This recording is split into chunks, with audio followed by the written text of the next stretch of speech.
Hello everybody and welcome to the video. Today I'm going to be helping you guys beat TOA hard floor 50. I understand that some of you guys are having a bit of trouble when it comes to beating TOA hard, especially once you get to floor 50 and above. Whether it's the sheer complexity of some of these teams, or it's the stats of some of these units that you're facing off against, whatever it may be, you guys are having a hard time. So I'm here to walk you through it step by step. But of course, if you're going to allow me to walk you through it, I'm going to force you to sit through a bit of learning, right? We're going to learn what some of these units do so you understand why we're bringing the units that we're bringing. So we're going to click on strategy info right here. There are two beautiful tabs that you can sit through. One will show you the teams that everybody else is using that have been successful, right? And it even shows you the time, and you can click copy and all that stuff, right? And you can even click on their units and see their runes. Wow, this is a crappy rune. If only they built better. Imagine having 54% crit rate and then 154% crit damage. Oh my gosh, wow. Wow, cool. Look at this. 28% crit rate. Gosh, man, some people. But what I would suggest is click on stage info. This will be better on your end because you don't have to really care about what the other people are building. You can build and bring units dependent on what you see here. So you'll understand your own team. But of course, I'm going to sit here and walk you through it in case you don't want to do that. But you're still going to have to learn to understand it, okay? So generally, I tell you guys to find a theme when it comes to TOA. What is it that you'll notice that every single unit has in common, especially within a wave? The theme of Trial of Ascension floor 50 is crowd control. And I mean heavy crowd control.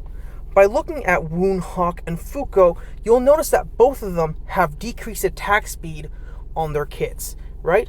Skill 1, whatever, right? Skill 2 attacks all enemies 2 times. Each attack has a 30% chance to decrease the target's attack speed for 2 turns, right? Fuko also has this on literally all of his skills. So they will decrease your attack speed if you allow them to move, or in Fuko's case, if you attack him, right? So you see right here, he decreases the attacker's attack speed for 1 turn if you are attacked when you have the shield.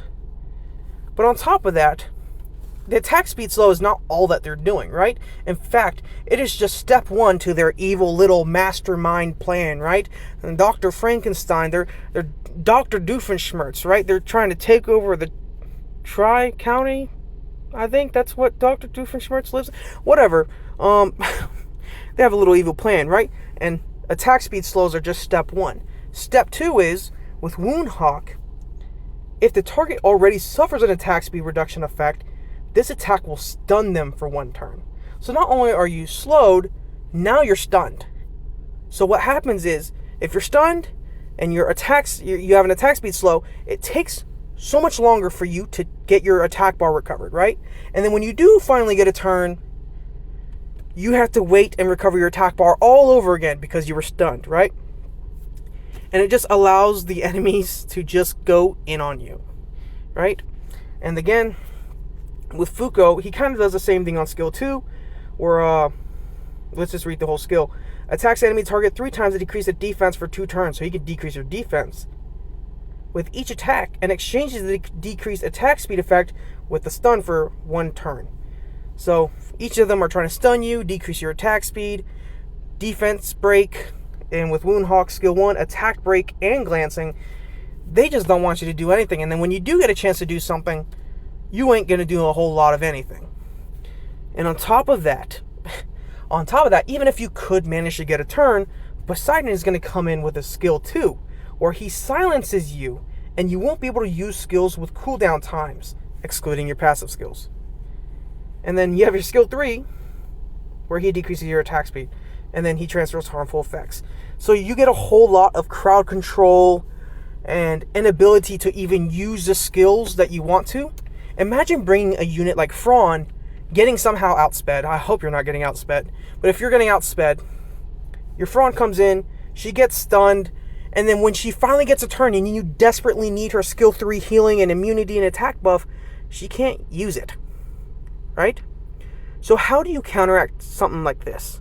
Well, you prevent the enemy from moving in the first place. How do you do this?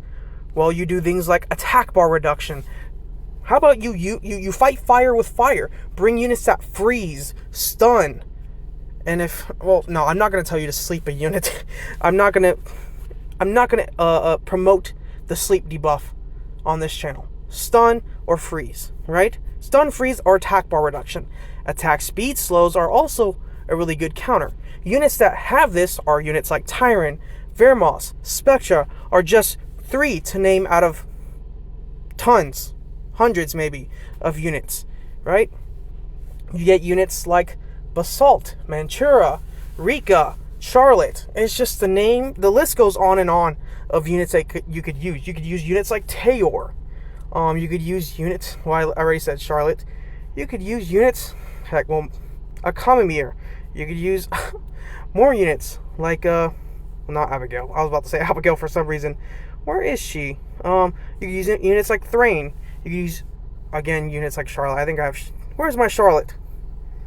You could use units like Charlotte or Rika.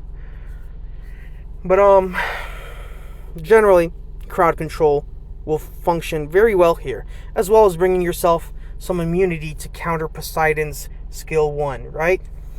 And you'll find that this kind of strategy is being deployed in both waves 2 and 1, right? In wave 2, Clara will strip you on skill 3. She has 3 chances to strip. So she attacks 3 times on all enemies. All enemies are attacked 3 times, with each attack having a chance to stun strip or remove a beneficial effect and then stun, right? And then Jean does big damage. So their strategy is stun and then big damage. And the crazy thing about Jean, and if you don't know this about Jean, is Jean will increase his attack bar by 50% whenever the enemy target is defeated or stunned after an attack. And when he means stunned after an attack, it could be even if a different unit stuns them. So as long as he attacks an enemy and the enemy is stunned, regardless if he was the one that applied it, he gets an increased attack bar. So he takes tons of turns. So you get a unit that's just dealing tons of damage and they're taking tons of turns. It's scary.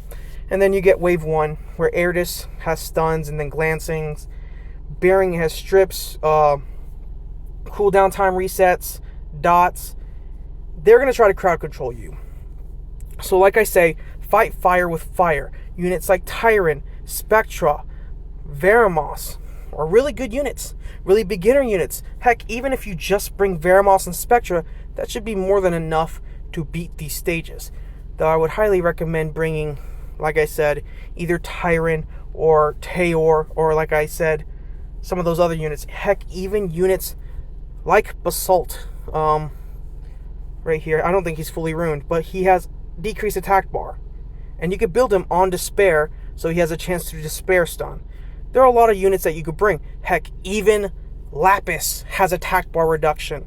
You have a lot of options in the beginning of the game. But generally, these 3 options are the best options. And they are effective no matter where you go.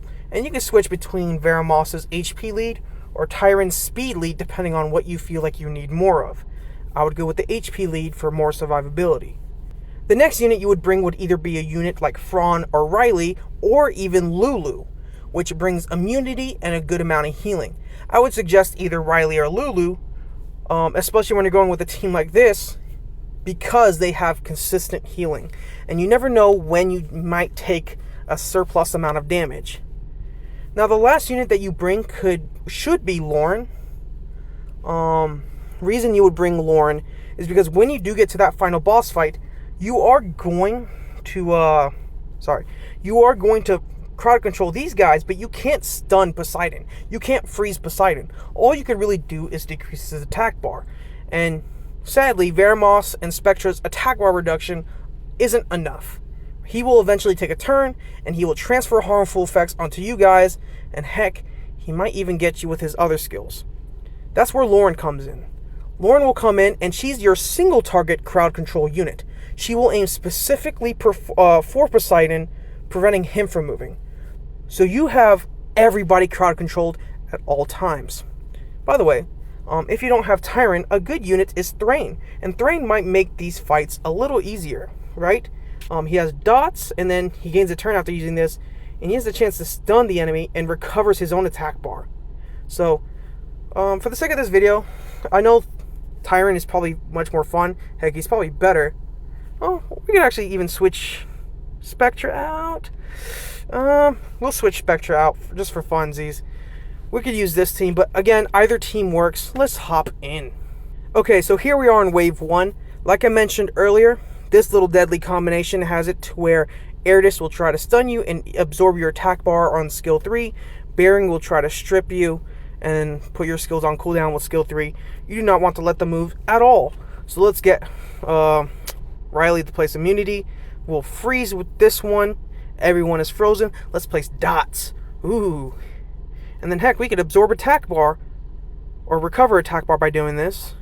And then you can see Thrain is about to get another turn.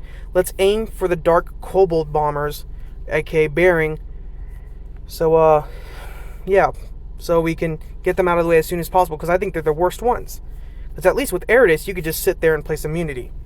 Tyrant has an amazing second skill, where he actually reduces the attack bar by 75% if the enemy has decreased attack speed, which all of them do. So watch this. Boom. No one has an attack bar anymore. Let's aim for this Airtis to just prevent him from moving. More dots. Boom. Dot teams, if we're going to talk about this real quick, are probably they have always been the meta. Units like Thrain, Sath, which is the Fire Grim Reaper, Rika, and you get Melia, quite a few others that you could build, and they just place so many dots that by the time the enemy does finally move, they're just going to die. They're going to just take all these dots. And we're going to get to see this probably with this Airtis in either the right, the middle, or the left. I mean, it really doesn't matter. We're going to use skill 1. And the reason we're going to use skill 1 is so we can get our skill cooldown times refreshed. So we're going to do this. Boom. Look at the one on the left. Hold up. Boom. He's dead. Look at the one in the middle. He's about to die. Unless we kill him first. We killed him first. And thanks to us using our skill 1s, we're ready for wave 2. We're going to freeze everyone using Tyrant. We didn't freeze that Clara, but we can do this. Boom, dots, and then we can maybe stun her. Oh, we missed. But we can use Lauren. And then now we stun her, right? There we go. We're going to aim for the Claras first. Clara is the most dangerous. I don't really care about Jean. Tyrant skill 2 prevents them from moving. Defense break on you. Attack you. More dots. Dots are awesome. Dots are so awesome. Boom. Boom. More stun. I just want to recover attack bar. So, I don't know why I'm using these. I probably shouldn't. Boom, dots. And now we're just going to use skill 1 because we pretty much win at this point. Start refreshing our cooldowns by not using any skills. Only use the basic attacks. And watch as they kill themselves by taking a turn. Watch this. Boom. Amazing. That wasn't that hard. Now that we're at stage 50, we're going to use immunity.